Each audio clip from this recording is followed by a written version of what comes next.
Bonjour à toutes et à tous et bienvenue pour la 3e émission de Kino Flashback, l'émission qui vous fait voyager dans le temps. Si vous n'avez pas vu nos précédentes émissions, n'hésitez pas à aller les regarder. Bonjour Tiffaine. Bonjour Jeanne. Quel film allons-nous présenter aujourd'hui ? Nous allons parler du cabinet du Dr Caligari, l'un des premiers films expressionnistes allemands. Alors, sans plus attendre, commençons l'émission.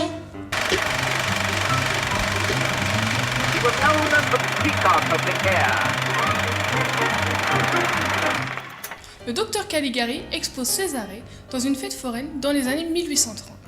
Il est endormi depuis 25 ans et le docteur propose de le réveiller devant la foule. Une fois que c'est fait, Césarée prédit la mort d'un jeune homme. Il est assassiné à l'aube. D'autres meurtres s'ensuivent et Césarée est accusé, poursuivi à tort. Le film traduit l'imagination d'un fou sur toile d'images sombres et inquiétantes. Il marque le début de l'expressionnisme allemand. En 1919, le producteur Erich Böhmer propose à Fritz Lang de réaliser un film relatant une série de meurtres se passant au beau milieu d'une fête foraine. Il décline l'offre, trop occupé à réaliser les araignées. Robert Viveux prend alors la direction du film tout en proposant ses idées. Il y ajoute un prologue et un épilogue. Après un film triomphant, le réalisateur allemand continuera de proposer des films fantastiques. Mais ils tomberont presque tous dans l'oubli, le privant du succès de ses débuts. Le film est aujourd'hui surtout connu pour ses décors hors normes. Et pour cause, Robert Viveux est l'un des pionniers expressionnistes dans le cinéma allemand. Après la Première Guerre mondiale, les studios manquent de moyens. Ils cherchent de nouvelles méthodes de filmer tout en gardant leur identité. L'expressionnisme fait son apparition en proposant des décors abstraits et cubiques.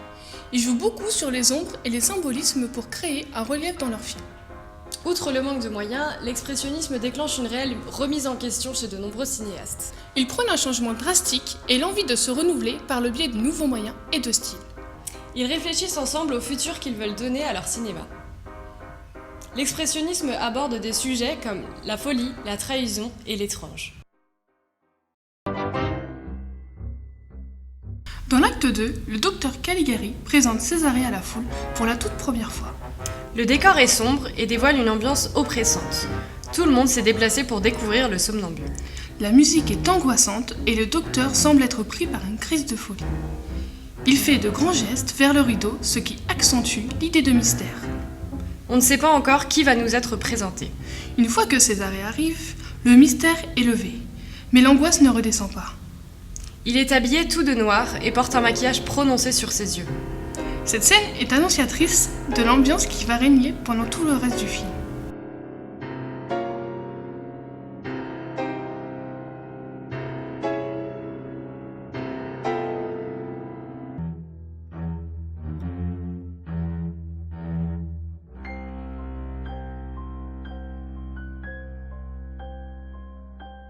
Alors Jeanne, qu'as-tu pensé du film ? Eh bien écoute Tiffaine, je suis vraiment étonnée. Il y a énormément de films qui sont sortis juste après la Première Guerre mondiale. Je pense que les Allemands ont voulu oublier la guerre grâce à l'art. Oui, ça doit être ça.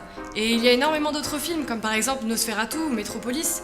Ils ont été réalisés dans les années 20 et ils constituent une sorte d'apogée du cinéma allemand.